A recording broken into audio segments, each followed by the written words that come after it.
Hello, everyone. Thank you for joining us today on our first episode of Best Town Agents podcast, where we talk about finding success in real estate and featuring successful real estate agents in different cities. Today, we have a special guest from Eugene, Oregon. Please welcome Gary Raze, Eugene Realtor with Remax Integrity. What we're going to do in this podcast series is interview those people who are professionals in the real estate industry. And today we have Gary Raze here, who has almost 2 decades of experience in real estate in Eugene, Oregon. And we're going to ask the first question, Gary, really is, you've seen nearly 2 decades of real estate in Eugene. What's happening now, and what do you predict is going to happen in the future? What do you believe will happen? Oh, good question. First of all, being in the real estate for 2 decades, I went through the short sale syndrome and saw the market come back strong. And then, of course, this last year we've had a settling due to the interest rate hikes, etc. As far as what we see for the future, here in Eugene, Oregon, or Lane County, we have 3 colleges. And so we have a never-ending supply of new people coming into our area. And that has caused, obviously, a perfect kind of a scenario for a home. So what we have here in Lane County or Eugene, Oregon are 3 colleges. And that's put a lot of pressure on home availability. And so a lot of apartments have been built of late, so that's easing that particular situation a little bit, but we still have a tremendous backlog of buyers who wish to either upsize or purchase their new homes or whatever, but we still have a shortage of inventory, as they call it. So the future, we think, is going to continue to be a strong market. Even though the interest rates have risen, they're really back to what it used to be. So people are going to get used to that, and we're also going to see a little bit of drop in the interest rate they predict, and that again will continue to put more pressure on more buyers entering the market. The downside of that, of course, is when you have more buyers, you have more pressure. More pressure means higher prices on the real estate market itself, on the houses, not the interest rate necessarily, but on the houses.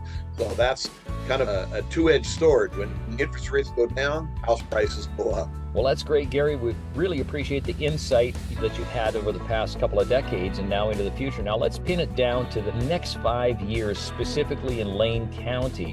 What do you see happening with real estate and housing? Well, we're going to have a continuing problem with too many buyers and not enough homes. We have what they call a growth boundary lock, where we don't expand outside of our area simply because we don't want to use up farmland and forest land, which you can imagine has been a situation that has happened in California, and we don't want to see that. So we've got a locked up area. The next 5 years, prices are going to continue to rise. Interest rates will stabilize as our regular economic situation flattens. But there will always be a shortage of homes, which means, again, people fighting over trying to move into an upsized home or their first home. Well, that's a look at the next 5 years, Gary. Now, let's say I'm coming in as a real estate investor. Are there specific properties or neighborhoods in Eugene and Lane County that you believe would be a good fit for a real estate investment? Oh, that's a good question, because there's 2 types of investors. If you want an investor that wants multi-units, they will be throughout Lane County. We have several of those available, but for the most part, homes close to the University of Oregon is your biggest draw. Saying that, of course, the prices are also higher. But for an investor, if you're concerned about someday being a shortage or an abundance of, either way it goes, of renters, then the University of Oregon area is the ones that attract the most potential renters, but also the fewest long-term renters. If you want to have good, solid renters that are not around the university, they generally stay for a few years as opposed to just 1 year around the university. So as an investor, me personally, I would stay away from the university because I don't want to pay the high prices. And also I want long-term renters. Perfect. Well, that's a very good summary so far, Gary. Now, we know there's challenges and there's opportunities. Can you kind of balance those out? What do you see happening in Eugene in the short term for both? What are the upcoming challenges? But also on the other side, there's got to be opportunities in the real estate market. Well, there are, and of course, a good solid approach to trying to find homes that may not be on the market yet, but will be in the future. That's where a good realtor comes into play. A good realtor will try to locate homes that fit the need of a buyer by writing to those particular people, the owners of homes, to see if they have any future aspirations of selling their home. This really helps because the buyer then is not competing with a bunch of other buyers. They have complete access as long as they pay the fair price. It may be a win-win situation. So the opportunity for finding good homes is through a good realtor. Now, this question is more on the technology side. And for Gary, you've been in the real estate industry long enough. What's happened in the past 20 years with technology? You've seen a lot of changes, but right now in this past 2-3 years, it's been quite dramatic. So can you kind of just carry us through what happened in the past and what's really happening now that is really going to impact real estate? Well, in the past, remember, you had to go through realtors to find properties that were on the market. In today's world, you have everything Zillow. A buyer can find properties anywhere that's on the market, and then they usually call the realtor to say, hey, I want to see this property. In the old days, the realtor used to say, hey, here's 10 properties, you want to look at any of them?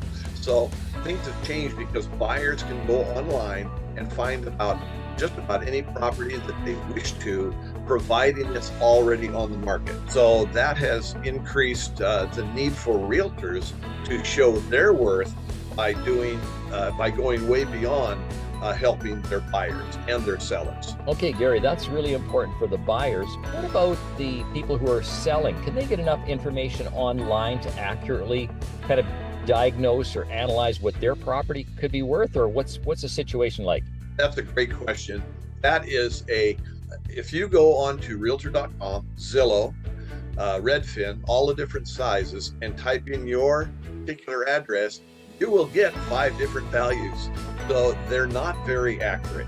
You need someone to come in and assess what the condition of the inside of the home, the outside, if there's needs for rot repair, those types of things. You need an expert to come out to help you determine value through advice for what things need to be fixed and what things do not need to be fixed and how it compares to others. Remember that Zillow does not know 2 identical properties. One is perfectly remodeled and the other one has been let go for 30 years. Zillow doesn't know that. So you need an expert to come out to compare and help the seller get a realistic price appraisal. Okay, Gary, we've talked about buyers and sellers and technology and the changing market. Now, because we have so many first-time home buyers in the market, what's some practical advice that you've got for them when they're looking for a home or a condominium in Eugene? That's a great question as well. The main thing for a first-time home buyer is, first of all, it's very difficult for a first-time home buyer because there's a lot more out there that people are entering the market, especially in the next 5 years. They need to understand that the first part is to get to a qualified mortgage broker or bank that they are comfortable with. Get a pre-approval so that they know what they can afford, so they're not put in harm's way. Then once they know that, they need to ask the next question of their mortgage person, what all programs are out there. For example, we have a program called USDA, which means it's all the outlining areas outside of Eugene.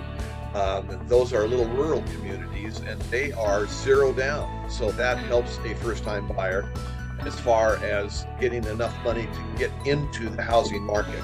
But of course, with everything, the less you put down, the more your mortgage payment is per month. So as long as you can afford the monthly payments but don't have a lot to put down, the USDA type loan is a good source to go to. Again, mortgage brokers know all of them and they change continually. So because of that, that would be your very first step. Then once that is achieved, then you go to a realtor that you have a good relationship with, and that realtor will then help that buyer find the homes that fit their needs. All right, we've covered a lot of territory today, Gary. Now, what about the city and the county? So we got Eugene and the county around it. How is that different when you take a look at other parts of Oregon or other states for that matter? How is it unique? Well, Eugene, Springfield, I want to tie Springfield in with that, and Lane County, we're still a small area compared to the Portlands and the Seattles and those types of cities. So we're very easy to get around in. We have bike paths. We have lots of things that people like that they don't see in a large city. As far as Lane County is concerned, remember we have 3 colleges. We have the University of Oregon, and we have Lane Community College, and we have Bushnell College. Bushnell College is a small college that's a Christian college, but regardless, it still draws students. So we have probably, I'm going to throw a number out, and don't quote me on accuracy, but I would say we probably have 40,000 students going to those 3 universities combined. That puts a lot of pressure on our community, and of course it's ever changing. A lot of times when students graduate from here, they have fallen in love with the city or the county, and they want to stay in this area. So we have uniqueness of our particular area is a much better fit than a lot of larger cities. Now in Eugene, you've spoken about some of the restrictions as far as building. Now, what about the opportunities as far as development? Like, where do you see some of the pockets that you could actually either do well in as an investor or even as a homeowner? Well, here's what's happening right now in our area. The older homes generally have bigger lots and bigger homes. The new construction, as all those developments, the houses are 12 feet apart. But in a lot of other areas in our community, we have the older homes, which means bigger lots. And so a lot of those lots are being explored for those tiny homes to help relieve not only the housing situation, but also to help the owner garner some funds to help them pay for their house. On the other part of it, a lot of people are, because they have the large house and they don't want to sell their large house, they are converting it to where they can have somebody else rent an apartment off their home. So that's also a big thing that is being looked at by investors to see if they can put a multiple unit in that position. So that's an opportunity there that is just now starting to blossom. Now in Eugene, you've spoken about some of the restrictions as far as building. Now, what about the opportunities as far as development? Like, where do you see some of the pockets that you could actually either do well in as an investor or even as a homeowner? Well, here's what's happening right now in our area. The older homes generally have bigger lots and bigger homes. The new construction, as all those developments, the houses are 12 feet apart. But in a lot of other areas in our community, we have the older homes, which means bigger lots. And so a lot of those lots are being explored for those tiny homes to help relieve not only the housing situation, but also to help the owner garner some funds to help them pay for their house. On the other part of it, a lot of people are, because they have the large house and they don't want to sell their large house, they are converting it to where they can have somebody else rent an apartment off their home. So that's also a big thing that is being looked at by investors to see if they can put a multiple unit in that position. So that's an opportunity there that is just now starting to blossom. Now, Gary, when you go to meet a seller, how do you as a realtor, continue the communication process? How do you work with sellers when you meet with them to either list and sell their home, or let's say you're in the process of a listing, the sale has started and you've got it on the market for 10 or 15 days or whatever it is. How do you continue the communication process from kind of start to finish? Well, from a starting standpoint, first of all, sellers don't want to have 14 realtors traipse through their home and talk about their dog and pony show. What I tend to do is I'm a little bit more lucky than a lot because a lot of people know me. That's part of the process of being old. More people are in your sphere. So I've had the opportunity to not have to prove myself because I'm kind of well known in this community. But you also send out a little video describing who you are, describing the process of what they should expect to go through, and then they can watch it on their free time and not be pressured. Then when they come to meet with you, or when you come to meet with them at their home, they already feel like they know you and they trust you. So that's a big position there. Now, once the home is listed, it's extremely important that we keep in touch with our sellers on a weekly basis. That's something that's very easy to forget to do, but you have to schedule it in because they're more anxious about hearing about how things are going than you are in presenting how things are going. So you have to keep that in mind. You have anxious people and you need to do everything in your power to eliminate or alleviate a lot of anxiety. So communication is absolutely number one. Well, Gary, that is fantastic. One of the things I've noticed that's different about you is you also have a website dedicated to the local community called eugenespotlights.com. And I wanted to ask a question, really, what is Eugene Spotlights and how does that fit in with, your philosophy and how your real estate business? Well, what we do is we go out and we do a little short video talking about their business, and it has